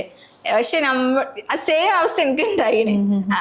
എന്നോട് പറഞ്ഞു, എനിക്ക് വേണ്ടപ്പെട്ടവർ നമ്മളോട് പറയുമ്പോൾ സാറ് പറഞ്ഞ ആ ഒരു സംഭവം എനിക്ക് ഓർമ്മ വരും. കാരണം എന്താ പറയാ, സാറ് പറയണ്ടല്ലോ അവർക്ക് നമ്മളോടുള്ള സ്നേഹം കൊണ്ടാണ് അവരത് പറയുന്നത്. ഒരിക്കലും നമ്മള് ഇനിയും തോൽക്കണം എന്ന് ഉദ്ദേശം വെച്ചില്ല, നമ്മളെക്കാൾ കൂടുതൽ ഓരത് ആഗ്രഹിക്കുന്നുണ്ടാവും നമ്മൾ ജയിക്കണം എന്നുള്ള. അതുകൊണ്ടാണ് പറയണത്. മേ ബി നമ്മളെ പാർട്ട്ണർ ആവാം അങ്ങനെയൊക്കെ പറയണ്ടല്ലോ. അത് കേട്ടപ്പോൾ സത്യം എനിക്ക് ഇന്നെ റിലേറ്റ് ചെയ്യാൻ കഴിഞ്ഞു ആ പറയണ കാര്യമായിട്ട്. കാരണം എന്താ അത് കേട്ടപ്പോൾ എനിക്ക് ഭയങ്കര സമാധാനം. പിന്നെ ആരെന്ത് പറഞ്ഞിട്ട് എനിക്കൊരു കൂസലുമില്ല. കാരണം സാർ ഇങ്ങനെ ഒരു കാര്യം പറഞ്ഞു, സാറിപ്പോ വെറുതെ പറയില്ലല്ലോ, എന്തായാലും കുറെ ആൾക്കാർ എക്സ്പീരിയൻസ് വെച്ചിട്ടല്ലോ ഇങ്ങനെയൊക്കെ പറയാം. അപ്പൊ ഞാൻ പിന്നെ ഇനിയിപ്പോൾ ആരെത്ര നെഗറ്റീവ് പറഞ്ഞാലും എനിക്കൊരു പ്രശ്നമില്ല. അത് കേട്ടതിന് ശേഷം എന്താ വെച്ചാൽ ഓട്ടെ, അതിപ്പോ നീ സാറ് പറഞ്ഞ പോലെ നമ്മളെക്കാട്ടി കൂടുതൽ ആഗ്രഹിക്കണ അതുകൊണ്ട് പറയാവൂ അങ്ങനെ ഒരു തോന്നല്. പിന്നെ നെവർ മൈൻഡിൽ എടുക്കാൻ തുടങ്ങി. അതുവരെ എനിക്ക് ഭയങ്കര സങ്കടം. എനിക്ക് കാരണം ഞാൻ കരഞ്ഞു വരെ ചെയ്തിട്ടുണ്ട്. ഡിസംബറത്തെ ജൂൺ എക്സാം കഴിഞ്ഞപ്പോൾ ഇനി എന്താ ചെയ്യേണ്ടി, ഡിസംബർ എക്സാം കഴിഞ്ഞപ്പോഴും ഞാൻ കരഞ്ഞിട്ടുണ്ട്. കാരണം എന്താ എനിക്കൊന്നും കഴിയൂല, നെറ്റ് എനിക്കൊന്നും പറഞ്ഞിട്ടുള്ള കാര്യമല്ലേന്ന് വരെ തോന്നിയിട്ടുണ്ട്. ഞാൻ അത്രക്ക് ലോ ആണോ, നെഗറ്റീവ് അടിച്ചടിച്ചടിച്ച് അവസാനം പോസിറ്റീവായി. പോഡ്കാസ്റ്റ് നല്ല രീതിയിൽ ഹെൽപ്പ് ചെയ്തിട്ടുണ്ട്. അതല്ലാതെ ഡെയിലി കേൾക്കാറുണ്ടോ? എപ്പോഴും ഡെയിലി കേൾക്കില്ലേ? പിന്നെ അനിസാർദാണെങ്കിൽ വേഗം പോയി കേൾക്കും. കാരണം ഞാനത് ഇങ്ങനെ ഗ്രൂപ്പിൽ ഇടുമല്ലോ, അപ്പൊ ഞാൻ അങ്ങനെ നോക്കും, പേര് നോക്കൂല്ലേ അനിസാർന്നുണ്ടെങ്കിൽ. കാരണം സാറ് പറയണ കാര്യം ഒരുപാട് നാളത്തെ എക്സ്പീരിയൻസ്. എക്സാമിന് സത്യത്തിൽ നമുക്ക് അങ്ങനെ ഒരു സിസ്റ്റം വേണം, എന്നാലേ നമ്മൾ സ്വയം മോട്ടീവ് ആവുള്ളൂ. കാരണം ഓൺലൈൻ ആയിട്ട് കൂടി നമ്മൾക്കിത് കേൾക്കുമ്പോൾ നമ്മൾ റിലേറ്റ് ചെയ്യാൻ കഴിയും. അതെ അതെ. അപ്പൊ നമുക്ക് ഒരുപാട് യൂസ്ഫുൾ ആണ്. നമ്മളൊരിക്കലും അവിടെ ഡൗൺ ആവൂല. പിന്നെ അത് അത്രക്കും മനസ്സിൽ സ്വപ്നം കണ്ടവർക്ക് കിട്ടും. അതെ അതെ. യെസ്, അത്രയും ഡിറ്റർമിൻഡ് ആയിട്ടുള്ള ആളുകൾക്ക് ഒരുപാട് കാര്യങ്ങൾ റിലേറ്റ് ചെയ്യാൻ പറ്റും. ഒന്ന്, ആൾക്ക് ഒരുപാട് എക്സാം എക്സ്പീരിയൻസ് ഉണ്ട്. 10,000-40,000 സ്റ്റുഡൻസിന് മെന്റർഷിപ്പ് ചെയ്തിട്ടുള്ള ഒരു എക്സ്പീരിയൻസ് ഉണ്ട്. അതിൽ നിന്നൊക്കെ കണക്ട് ചെയ്യുന്ന കാര്യങ്ങളാണ്. ഫ്രണ്ട്സ് ഒക്കെ പറയണെന്ന് വെച്ചാൽ ഞാൻ ഇതിന് പ്രിപ്പയർ ചെയ്യുന്നത് 2 വർഷമായിട്ടാണ് ഇതിന്റെ പിന്നാലെ കൂടിയിട്ടുണ്ട് എന്നുള്ള എല്ലാവർക്കും അറിയാം. അപ്പം പലരും എനിക്ക് മെസ്സേജ് അയച്ച് ഹാർഡ് വർക്കിനാണ് ഞാൻ കൺഗ്രാറ്റുലേറ്റ് ചെയ്യുന്നത്. കാരണം ഈ കൺസിസ്റ്റൻസി, കാരണം ഇതിന്നൊന്നും പലരും പറയും ഞാനൊക്കെ ആണെങ്കിൽ എപ്പോഴോ ഇത് ഒഴിവാക്കിയിട്ട് പോകുന്നുണ്ടോ, ഈ ആയതുകൊണ്ട് മാത്രമാണ് ഇതിന് പിന്നാലെ കൂടിയത്. അങ്ങനെയാണ് ഇന്നെ അറിയണ ക്ലോസ് ആയിട്ട് ഞാൻ ഇതിന് വേണ്ടിയിട്ട് വർക്ക് ചെയ്യുന്നുണ്ടെന്ന് അറിയണവരൊക്കെ എന്നോട് അങ്ങനെയാണ് പറഞ്ഞത്. അത് വിടാതെ പിടിച്ചതുകൊണ്ടാണ് ഇപ്പൊ ഇങ്ങനെ ഇരിക്കാൻ പറ്റുന്നത്, അല്ലെങ്കിൽ അന്നേ ഒഴിവാക്കി പോയിട്ടുണ്ട്. ഫ്രണ്ട്സ് കുറെ ആൾക്കാർക്ക് ഞാൻ പറഞ്ഞ PhD അഡ്മിഷൻ കഴിഞ്ഞ എക്സാമിന് കിട്ടിയവർക്ക് വരെ പ്രാവശ്യം ഞാൻ ചോദിച്ചപ്പോൾ ഒന്നും ക്വാളിഫൈ ചെയ്തിട്ടില്ല എന്നാ പറഞ്ഞത്. അപ്പൊ ഞാൻ വണ്ടർ അടിച്ചു, അപ്പൊ ഞാൻ എത്രത്തോളം ഹാർഡ് വർക്ക് ചെയ്തിട്ടുണ്ടെന്ന് അപ്പോഴെനിക്ക് അല്ല, ഒരുപാട് കാര്യങ്ങൾ റിഫ്ലക്ട് ചെയ്തുകൊണ്ട് തന്നെയാണ് ഇത് നേടാൻ പറ്റിയത്. കാരണം ഒന്ന് ആൻസർ കീ കമ്പയർ ചെയ്തു, അവിടെയാണെങ്കിലും നമ്മൾ എവിടെയാണ് നമ്മൾ പോയത് അത് ചെയ്യുമ്പോൾ ഞാൻ ഒരിക്കലും സാറ്റിസ്ഫൈഡ് അല്ല ഞാൻ ചെയ്യുന്ന കാര്യത്തിലൊന്നും. എന്നാലും എന്തൊക്കെ പോരായ്മകൾ എനിക്കുണ്ട്, ഞാൻ ഒന്നും പഠിച്ചിട്ടില്ല അങ്ങനെ തന്നെ തോന്നി. പക്ഷെ റിസൾട്ട് വരുമ്പോൾ പഠിച്ച കാര്യങ്ങൾ അവിടെ ഉണ്ടാവല്ലോ അല്ലേ. പിന്നെ നമുക്ക് ഒരുപാട് ഫീച്ചേഴ്സ് ഉണ്ടല്ലോ. നമുക്ക് വീഡിയോ ലെസൺസ് ഉണ്ട്, ലൈവ് ക്ലാസ്സുകൾ ഉണ്ട്, എജൂറിയൽസ് ഉണ്ട്. അതുപോലെ തന്നെ ക്വസ്റ്റ്യൻസ് ആണെങ്കിലും ഡിഫറെൻറ്റ് ടൈപ്സിൽ ക്വസ്റ്റ്യൻസ് ഉണ്ട്. PYQs ഉണ്ട്, CPYQs ഉണ്ട്, ഡെയിലി ടെസ്റ്റ് ഉണ്ട്. ഡെയിലി ടെസ്റ്റ് ഓൾറെഡി പറഞ്ഞു. അപ്പം ഇതിൽ ജനറൽ പേപ്പറിൽ ഏറ്റവും കൂടുതൽ കോൺട്രിബ്യൂട്ട് ചെയ്തിട്ടുണ്ടാവുക ഏതാണെന്ന് ഫീൽ ചെയ്യുന്നുണ്ടോ? ഈ പറഞ്ഞതിലെല്ലാം നന്നായിട്ട് യൂസ് ചെയ്തിട്ടുണ്ടോ? റെക്കോർഡഡ് ആയിട്ടുള്ള ഇത് പിന്നെ എക്സാം PYQ ഒക്കെ ഡിസ്കസ് ചെയ്യുമ്പോൾ അത് ഞാൻ മുന്നുള്ളതും ഇതിന് മുന്നേ കുറെ ഇങ്ങനെ ഫോൾഡർ ആക്കി വെച്ചിട്ടുണ്ടല്ലോ. അതിന്ന് ഇപ്പോൾ PYQ സാറ് പറയുമ്പോൾ ഇതൊക്കെ ചോദിക്കണതാണ് എപ്പോഴും ഫോക്കസ് ചെയ്യും. അതൊക്കെ ഞാൻ പ്രത്യേകം എടുത്ത് പിന്നെയും നോക്കിയിട്ടുണ്ട്. പിന്നെ PYQ മെയിനായിട്ട്. പിന്നെ അത് ARF എക്സാം അത് ഒരുപാട് പിന്നെ ടഫ് ആണ്. അതറിയാം നമുക്ക് മനസ്സിലാവും. കാരണം അങ്ങനെയല്ലേ, പക്ഷെ അത് ഒരുപാട് യൂസ്ഫുൾ ആണ്. കാരണം അത് നമ്മൾക്ക് എന്താ പറയുക, അഥവാ നമ്മൾ അത് ആ എക്സാമിൽ കൂടുതൽ സ്കോർ ചെയ്തിട്ടുണ്ടെങ്കിൽ നമ്മൾ കുറച്ചൊന്ന് പ്രിപ്പറേഷൻ ഒന്ന് ലോ ആവും. കാരണം അതിലിതാവുമ്പോ ഇത്രയും ടഫ് ആണോ എന്നുള്ളൊരു തോന്നല് വീണ്ടും എന്തൊക്കെ ഇനിയും പഠിക്കാനുണ്ട് എന്നുള്ളതാണ്. നമ്മൾ എക്സാമിന് ഒരു മാസം മുന്നേ ആ ഒരു എക്സാം വെക്കുന്നത്. അപ്പൊ പിന്നെ കൂടുതൽ എക്സാം ഒക്കെ പ്രശ്നം നല്ല ടഫ്. അല്ല, അതിന്റെയും ഉദ്ദേശം റിഫ്ലക്ഷൻ ആണ്. കാരണം ആ ഒരു മാസം മുമ്പ് എക്സാം വെക്കുക, അതിലൂടെ നിങ്ങൾ റിയലൈസ് ചെയ്യുക. കാരണം ഇന്ന പ്രശ്നങ്ങളുണ്ട്. എസ്പെഷ്യലി റിവിഷൻ ആണ്. റിവിഷൻ വളരെ ഇമ്പോർട്ടന്റ് ആണ് ഈ ഒരു എക്സാമില്. അതുകൊണ്ടാണ് നമ്മൾ ഡിഫറെന്റ് ആയിട്ടുള്ള പ്രീമിയം മാരത്തൺ പോലത്തെ സെഷൻസിന്റെ മെയിൻ ഉദ്ദേശം അതായിരുന്നു. നമ്മൾ മൾട്ടിപ്പിൾ റിവിഷൻസ് നടത്തുക. 5 AM JRF ക്ലബ്ബ്, അതിലൂടെ ഒക്കെ ഒരുപാട് റിവിഷൻസ് നടത്തുക എന്നുള്ളൊരു റിവിഷൻസ് ആണ് മെയിൻ. അപ്പൊ ഞാനിപ്പോ എന്റെ ഫ്രണ്ട്സ് കുറെ ആൾക്കാർ എന്നോട് ചോദിച്ചത് ഞാൻ പറഞ്ഞത് റിവിഷൻസ് ആണ്. ഒരു എക്സാം ആകുമ്പോഴത്തേനും ഒരു 10-12 പ്രാവശ്യമെങ്കിലും റിവിഷൻ നടക്കും. അപ്പൊ നമ്മൾ കുറെ കാര്യങ്ങൾ തറാവും അതിൽ. പിന്നെ നമ്മളൊക്കെ അധികമൊന്നും പിന്നെ ഈ DI മാത്സ് അങ്ങനത്തെ കാര്യങ്ങൾ കുറച്ചൊന്ന് കോൺസെൻട്രേറ്റ്. അതിന് പിന്നെ നമ്മളെ ആക്ടിവിറ്റിയാണ്, നമ്മൾ സ്വയം ചെയ്യേണ്ട കാര്യം. മറ്റുള്ള പേപ്പേഴ്സ് ഒക്കെ ഇപ്പോൾ കമ്മ്യൂണിക്കേഷനോ ഹയർ എഡ്യൂക്കേഷനോ അങ്ങനത്തെ ഒക്കെ പിന്നെ ക്ലാസ് പ്രാക്ടീസ് ആണല്ലോ. പ്രാക്ടീസ് ആണ് DIയും. പൊതുവെ നമ്മളെപ്പോലുള്ള ലിറ്ററേച്ചർ സ്റ്റുഡൻസിന്റെ ഒക്കെ മെയിൻ പ്രശ്നവും മാത്സ് അറിയില്ല എന്നുള്ളതായിരിക്കും. അപ്പൊ അതെങ്ങനെ പഠിച്ച ഫ്രം ദ ബേസ് അങ്ങനെയാണ്? +1 +2 സയൻസ് പഠിച്ചത്. പക്ഷെ അന്ന് എനിക്ക് സയൻസിനോടൊരു ഇഷ്ടമാണ്, പക്ഷെ എനിക്കിത് പറ്റൂല എന്ന് മനസ്സിലായപ്പോൾ ഞാൻ ആർട്സിലോട്ട് മാറിയത്. ഇംഗ്ലീഷ് പിന്നെ എനിക്ക് ഓക്കെയാണ്. അപ്പോൾ മാത്സ് കുറെ കാര്യങ്ങളൊക്കെ അറിയാം, പക്ഷെ എന്തൊക്കെ എവിടൊക്കെ ഒരു പോരായ്മകൾ ഉണ്ട്, ഒരു സ്പീഡപ്പ്, അതൊക്കെ ഒരു പ്രശ്നമാണ്. അപ്പം പിന്നെ സാറിങ്ങനെ ഓരോ ട്രിപ്പുകളൊക്കെ പറഞ്ഞു ആവറേജിന്റെ കാര്യത്തിലും അങ്ങനെ അതൊക്കെ എനിക്ക് ഒരുപാട് യൂസ്ഫുൾ ആയിരുന്നു. കാരണം എനിക്ക് എന്താ വെച്ചാൽ മാത്സിന്റെ കാര്യത്തിൽ കുറെ സ്റ്റെപ്പായിട്ട് ചെയ്യണ പരിപാടി ഇഷ്ടമല്ല. അത് ഇഷ്ടപ്പെടുന്നവരുണ്ടാവും, പക്ഷെ ഞാൻ ആ ടൈപ്പ് അല്ല. എനിക്ക് അത് എന്താ വേഗം ഉത്തരത്തിലേക്ക് എത്തി ടിക്കറ്റ് പോകണം. ടിപ്പുകളൊക്കെ എനിക്ക് ഒരുപാട് യൂസ്ഫുൾ ആയിരുന്നു. സാർ ഇങ്ങനെ പറഞ്ഞല്ലോ ഇങ്ങനെ മാത്തമാറ്റിക്കൽ റീസൺ അങ്ങനത്തെ ഓരോന്നും. പിന്നെ സീരീസ് അങ്ങനെ അതൊക്കെ പിന്നെ നമ്മളെ പ്രാക്ടീസ് ആണ്. പിന്നെ ആവറേജ് ഡെയിലി പ്രാക്ടീസ് ചെയ്യായിരുന്നോ മാത്സും DI ഒക്കെ? എന്താ അവസ്ഥ? DI ഞാൻ ഫസ്റ്റ് ഞാൻ പറഞ്ഞല്ലോ ഈ ജൂൺ എക്സാം വരെ ഞാൻ DI നന്നായിട്ട് പ്രാക്ടീസ് ചെയ്തിട്ടുണ്ട്. ഡെയിലി സാറ് പറഞ്ഞ പോലെ ഒരു ദിവസം ഒന്നെങ്കിലും മാക്സിമം ശ്രമിക്കലുണ്ട്. അതായത് ഒരു സെറ്റ് 5 ക്വസ്റ്റ്യൻ അതിന്റെ ഇനിയിപ്പോ ചെയ്ത് എനിക്ക് ആൻസർ കിട്ടിയിട്ടില്ലെങ്കിലും ഞാൻ ചെയ്യും അതിന്റെ എക്സ്പ്ലനേഷൻ, അതിന്റെ ആ ഒരു സ്റ്റെപ്പ് നോക്കി വെക്കും. ഇത് ഇങ്ങനെയൊക്കെയാണ്. പിന്നെ സാർ ലാസ്റ്റ് പറഞ്ഞ പോലെ നിങ്ങൾ ചെയ്യണമെന്നില്ല, അതിന്റെ ഇത് റീഡ് ചെയ്ത് പോയാൽ മതി ലാസ്റ്റ് സ്റ്റെപ്പുകളൊക്കെ. അപ്പൊ അങ്ങനെങ്കിലും ചെയ്യും. ഏകദേശം ഞാൻ മൈൻഡിൽ ഇങ്ങനെ ഇതാക്കി വെക്കും. അപ്പോൾ അത് പിന്നെ ഒരുപാട് ഇതായി. പിന്നെ മാത്സ് പിന്നെ മറ്റുള്ളത് കുറെയൊക്കെ ചെയ്ത്. പിന്നെ കഴിഞ്ഞ പ്രാവശ്യം ജൂണിലൊക്കെ വന്നതൊക്കെ മാത്സ് ദ ഫോളോയിങ് ഒക്കെ ആയിട്ടില്ല, ടേബിൾ അത് പറ്റ ഇതാക്കി. പിന്നെ എന്നാലും ഞാൻ നോക്കിന് ഒരുപാട് ഇപ്പൊ ഡിസംബർക്കും. പക്ഷെ അത് പ്രാവശ്യം നല്ല യൂസ്ഫുൾ ആയിട്ടോ അന്ന് നോക്കിയതൊക്കെ. കാരണം ആ ഒരു ടൈപ്പ് ക്വസ്റ്റ്യൻസ് തന്നെയാണ് ഇതിൽ വന്നത്. പിന്നെ സാറ് എക്സാം കഴിഞ്ഞിട്ടുണ്ടല്ലോ രാത്രി ഒരു ലൈവ് മീറ്റിംഗ് ആണോ അന്നത്തെ എക്സാമിന്റെ റിവ്യൂ. ഓരോ ദിവസം എക്സാം കഴിഞ്ഞിട്ട് അതിൽ എന്തൊക്കെ ചോദിച്ചു. ഞാൻ എന്ത് ചെയ്തു, പിന്നെ മാത്സ് കുറെ ലാസ്റ്റിക്ക് ഞാൻ ഇത് ഈ പാറ്റേൺ എന്താന്ന് മനസ്സിലാവട്ടെ ഞാൻ വെയിറ്റ് ചെയ്തു. അങ്ങനെ സാർ എക്സാം അന്ന് അപ്പൊ ഓടി വരും. ഇത് മനസ്സിലാവില്ല പാറ്റേൺ എങ്ങനെയാണ്. നമ്മൾ ഈ എക്സാം എത്ര എഴുതണം അത്ര നമ്മൾ അതിനോട് ഇങ്ങനെ അടുത്ത് വരും. ഇവര് ഏത് രീതിയിലാണ് ഇത് ക്വസ്റ്റ്യൻ ഇടണത്, ഏതൊക്കെയാണ് ഏരിയസ് നമ്മളറിയാതെ തന്നെ നമുക്ക് മനസ്സിലാവും. അപ്പൊ പിന്നെ ഞാൻ സാറ് ആ ലൈവ് ക്ലാസ് കേൾക്കുമ്പോൾ പിന്നെ ഈ ഏരിയസ് ആണ് വരുന്നത്, പിന്നെ ഡിസ്റ്റൻസ് അതിനൊക്കെ അങ്ങനെ ഓരോന്ന് സ്പെസിഫൈ ചെയ്ത് സാർ പറയാൻ തുടങ്ങിയപ്പോൾ പിന്നെ അത് മാത്രം എടുത്തിട്ട് ഞാൻ നോക്കി അതിന്റെ ഫോർമുലാസ് ഒക്കെ ജസ്റ്റ് എഴുതി വെച്ച്. അത് നല്ല യൂസ്ഫുൾ ആയിട്ടുണ്ടാവില്ലേ? കാരണം കഴിഞ്ഞ എക്സാമിൽ എന്തൊക്കെ ചോദിച്ചു. സിനിമ ചോദിച്ചല്ലോ, അപ്പൊ സാറ് പറഞ്ഞ അത് നോക്കി പോകും. പക്ഷെ ഞങ്ങൾ ലിറ്ററേച്ചർ ആയതുകൊണ്ടാണ് എന്താ അറിയില്ല, ഞങ്ങൾക്ക് ഓൾറെഡി സിനിമ പഠിക്കാനുണ്ടല്ലോ, അതുകൊണ്ട് സിനിമ ഞങ്ങൾക്ക് വന്നിട്ടില്ല. പക്ഷെ പ്രാവശ്യം സാറ് പറഞ്ഞൊക്കെ ഓൾമോസ്റ്റ് ഒക്കെ ചോദിച്ചിട്ടുണ്ട്. ആ സെഷന് വളരെ ഹെൽപ്ഫുൾ. അത് മെയിൻലി അത് നടത്തുന്നതിന്റെ ഉദ്ദേശം ബാക്കി ഇനി എക്സാം എഴുതാൻ പോകുന്നവർക്ക് അതിൽ നിന്ന് കാര്യങ്ങൾ കിട്ടുക എന്നുള്ളതാണ്. അത് NTA റിപ്പീറ്റ് ചെയ്യുന്നുണ്ട്, കാരണം പാറ്റേൺ അതുപോലെ വരുന്നുണ്ട്. ഈവൻ ഇന്ത്യൻ ലോജിക് ഒക്കെ അങ്ങനെ തന്നെയാണ്. കാരണം ഈ പ്രാവശ്യം ഫുൾ ഇപ്പൊ ഇംഗ്ലീഷ് ഞങ്ങളെ പേപ്പർ 1 ഫുൾ ആ ഒരു പാറ്റേൺ ഫോളോ ചെയ്ത്, കാരണം സാറ് പറഞ്ഞ ആ ക്വസ്റ്റ്യനും കാര്യങ്ങളും ക്രോണോളജി, അപ്പൊ അതിൽ തന്നെ ഫോക്കസ് ചെയ്ത് ഒന്നും കൂടെ റിവൈസ് ചെയ്ത് കഴിഞ്ഞാൽ ഒന്നും കൂടെ ഒരു എക്സ്ട്രാ എഡ്ജ് ആയില്ലേ? യെസ്. അപ്പൊ അങ്ങനെയാണ്. ഇനി എന്താണ് JRF പ്രിപ്പയർ ചെയ്യുന്നുണ്ടോ? ഇപ്പൊ ഇത് കിട്ടിയപ്പോ ഒരു താല്പര്യമുണ്ടോ?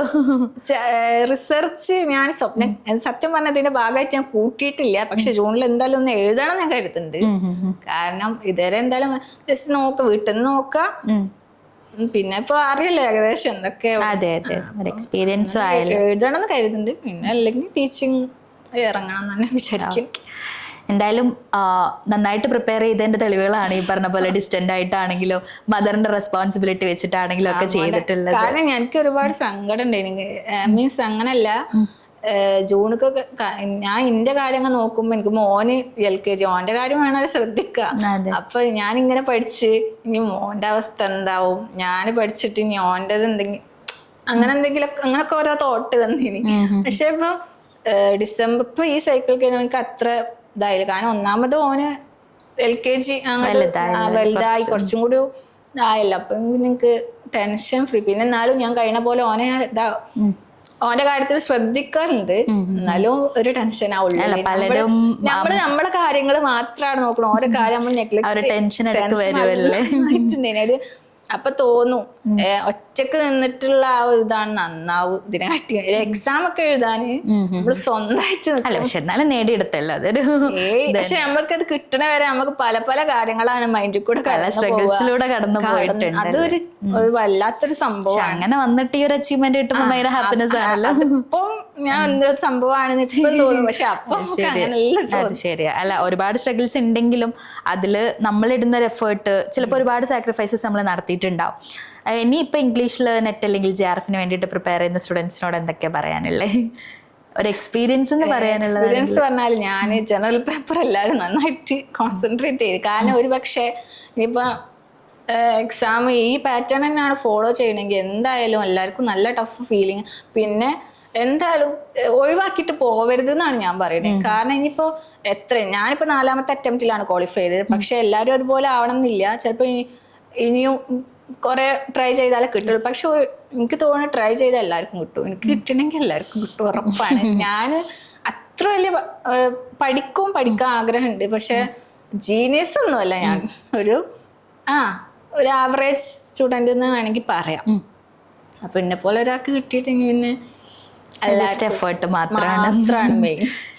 അപ്പോൾ ഈ പറഞ്ഞതുപോലെ പാറ്റേൺ മാറുകയാണ്. ഇംഗ്ലീഷിൽ ഒരുപാട് മാറ്റങ്ങൾ വരുമ്പോഴും പേപ്പർ 1 നമ്മൾ ഒരു സാധനം ഉണ്ടാക്കി വെച്ച് കഴിഞ്ഞാൽ നമുക്ക് സ്കോർ ചെയ്യാൻ പറ്റുന്ന അതാണ് എന്നെ രക്ഷപ്പെടുത്തിയെന്ന് ഞാൻ 100% പറയും. കാരണം എനിക്ക് ആ ഒരു കോൺഫിഡൻസ് ആണ് ഉണ്ടത്. ജനറൽ പേപ്പറിൽ ഞാൻ അത്യാവശ്യം സ്കോർ ചെയ്തിട്ടുണ്ടല്ലോ. ശരി, ഇപ്പൊ കുറച്ച് കുഴപ്പിച്ചാലും ഇവിടെ നമ്മൾ സ്കോർ ചെയ്തിട്ടുണ്ടെന്നുള്ളൊരു. കാരണം എക്സാം ഹാളിൽ ഇറങ്ങിയപ്പോ തന്നെ ആരും ഒന്നും മിണ്ടണില്ല. കാരണം ടഫാണ്. ഞാൻ പിന്നെ ഒന്നും സംസാരിക്കാൻ അവനൊന്നും പോയില്ല. വീട്ടിൽ വന്നപ്പോ ഞാനിവിടെ കോഴിക്കോടാണ് എനിക്ക് സെന്റർ കിട്ടി. വീട്ടിൽ നിന്ന് കോള് വന്ന് എങ്ങാണ്ട് എക്സാം. ഞാൻ പറഞ്ഞു ഞാൻ അങ്ങോട്ട് എത്തിയിട്ട് ഞാൻ പറഞ്ഞുതരാം. പിന്നെ വീട്ടിൽ നിന്ന് ഹസ്ബൻഡിന്റെ അപ്പയും ഉമ്മയും ഓരോ കാര്യം പിന്നെ പറയാൻ കേട്ടോ. ഒന്നങ്ങാട്ടി കൂടുതൽ കാര്യങ്ങൾ ചോദിച്ചറിയാണോ. നല്ല സപ്പോർട്ട്. അപ്പോ ഞാൻ വീട്ടിലേക്ക് എത്തി. അന്ന് രാവിലെ അല്ലേ ഷിഫ്റ്റ്. പിന്നെ ഉച്ചക്ക് അവിടെ എത്തിയപ്പോ പിന്നെ അത്യാവശ്യം അപ്പൊ പിന്നെ വീട്ടിൽ നിന്ന് ചോദിച്ചു എങ്ങനെയുണ്ട് എക്സാം വെച്ചപ്പോ ഞാൻ ഓക്കെ ആണ്. അത്ര മാത്രമേ ഞാൻ പറയുന്നുള്ളൂ. പിന്നെ വേറെ ഉള്ള എന്റെ വീട്ടിൽ ഞാൻ എന്റെ ഭാഗത്ത് നിന്ന് എന്തെങ്കിലും പൊട്ടത്തരങ്ങളോ മിസ്റ്റേക്സോ സംഭവിച്ചിട്ടുണ്ടെങ്കിൽ എനിക്ക് പറയാൻ പറ്റില്ല. പക്ഷെ ഞാൻ ഓക്കെ ആണ്. അത് മാത്രം ഞാൻ പറഞ്ഞു നിർത്തി. ബാക്കിയൊക്കെ ഇനി റിസൾട്ട് വരുമ്പോ നമുക്ക് നോക്കാന്ന് പറഞ്ഞു അവിടെ സ്റ്റോപ്പ് ചെയ്തു. പിന്നെ ഒന്നും ആരും ചോദിച്ചിട്ടില്ല. പിന്നെ ഒരു കാര്യം എന്താ വെച്ചാൽ ഞാന് എക്സാം കഴിഞ്ഞ് കൂളായി. പിന്നെ നമ്മൾ സാധാ പോലെ എല്ലാറ്റിലും എൻഗേജ്ഡ് ആയി. അപ്പൊ ഞാൻ കരുതി എനിക്ക് റിസൾട്ട് വരാണ്ട് എന്നുള്ളത് എന്ത് ചിന്ത. ഉറങ്ങിയിരിക്കുമ്പോ തന്നെ റിസൾട്ട് ഉണ്ടല്ലോ വരാൻ. ശരി, ആ ഒരു കാത്തിരിപ്പില്ലാത്ത പണിയല്ലേ. എന്നിട്ട് റിസൾട്ട് വന്നിട്ടും കാത്തിരിക്കുക. ഞാൻ കരുതി ഞാൻ മാത്രമേ ഉള്ളൂ, ഇവർക്കൊന്നും ഓർമ്മയില്ല, ഇവരൊക്കെ വിട്ടിട്ട് തോന്നുന്നുണ്ട്. പക്ഷെ ആരും ഒന്നും വിട്ടിട്ടില്ല. എന്റെ അമ്മ ചോദിക്കും എന്നാ എന്റെ റിസൾട്ട് വരുന്നേ. ഹസ്ബൻഡ് എപ്പോൾ ചോദിക്കും റിസൾട്ട് എന്നാ തന്നെ. അപ്പൊ ഞാൻ വിചാരിച്ചു ഇന്നെക്കാട്ട് കൂടുതൽ ഓർമ്മ ഓർക്കുണ്ട് റിസൾട്ട് എന്നാ വരുന്നതെന്ന് ആലോചിച്ചിട്ട്. അപ്പോൾ ഓരൊക്കെ എത്രത്തോളം വേണ്ടി വെയിറ്റ് ചെയ്ത് നിൽക്കുന്നുണ്ട് അപ്പോൾ മനസ്സിലായി. സപ്പോർട്ട് സിസ്റ്റം ഇമ്പോർട്ടൻ്റ് ആണ് കേട്ടോ, അത് വേറെ. അപ്പോൾ ഇനിയിപ്പോൾ എത്ര ഇതായാലും നമ്മൾ സ്ട്രെസ്ഡ് ആയാലും കുഴപ്പമില്ല, നമുക്ക് വേണ്ടി ടൈം കണ്ടെത്തി ഈ പോയിക്കോ പഠിച്ചോ. ഇപ്പം ആരെങ്കിലും വന്നിട്ടുണ്ടെങ്കിൽ വീട്ടിലാരും വന്നാലും നമ്മളെ കാര്യങ്ങൾ മാറ്റി വെച്ചിട്ട് ഞാൻ പോയിട്ട് പഠിക്കും വീട്ടിൽ. ഇനിയിപ്പം ഹസ്ബൻഡിന് 2 താത്തമാരുണ്ട്, ഒരു വരും. അപ്പോഴായിക്കോട്ടെ ഞാൻ എൻ്റെ കാര്യം ഒക്കെ ഹെൽപ്പൊക്കെ ചെയ്തിട്ട് ഇന്നെ ഫ്രീ ആക്കി വിടും. അപ്പം ഞാൻ പഠിക്കും, അങ്ങനെ കിട്ടും. ഇനിയിപ്പോൾ ഓര് വന്നിട്ട് ചെയ്തിട്ട് എൻ്റെ പഠനത്തിൽ യാതൊരു വിധ ബുദ്ധിമുട്ടും ഞാൻ ഫീൽ ചെയ്തിട്ടില്ല. മക്കളൊക്കെ ഉണ്ട് അവർക്ക്. വീട്ടിലെ അവസ്ഥ എന്താണെന്ന് അറിയില്ല. വീട്ടിൽ വരുമ്പോൾ ഹസ്ബൻഡ് ഒറ്റ മകനാണ്. അപ്പം പിന്നെ ഒരു 2 ദിവസത്തിന് വിരുന്ന് വരും. ആഴ്ചയിൽ ചിലപ്പോൾ 1 മാസം കൂടുമ്പോഴൊക്കെ വരും. അവർ പോവും. പക്ഷെ എന്നാലും വരുമ്പോൾ പിന്നെ അതുപോലെ ഒരു ദിവസം മിസ്സായി എനിക്ക് ഭയങ്കര സങ്കടം. എക്സാം ഡെയിലി പഠിക്കണം എനിക്ക് നിർബന്ധമാണ്. കാരണം ഇപ്പൊ ഞാൻ അഥവാ എങ്ങോട്ടെങ്കിലും യാത്രയൊക്കെ പോകാനുണ്ടെങ്കിൽ അന്നൊന്നും നോക്കാൻ കഴിയില്ലല്ലോ. എനിക്ക് ആ മനസ്സിൽ ഫുൾ ആ ഒരു റീഗ്രറ്റ് എനിക്ക് ഒന്നും നോക്കാൻ കഴിഞ്ഞില്ല, എന്റെ ദിവസം ഇന്നത്തത് പോയി. അങ്ങനൊക്കെ ഒരു അവസ്ഥ.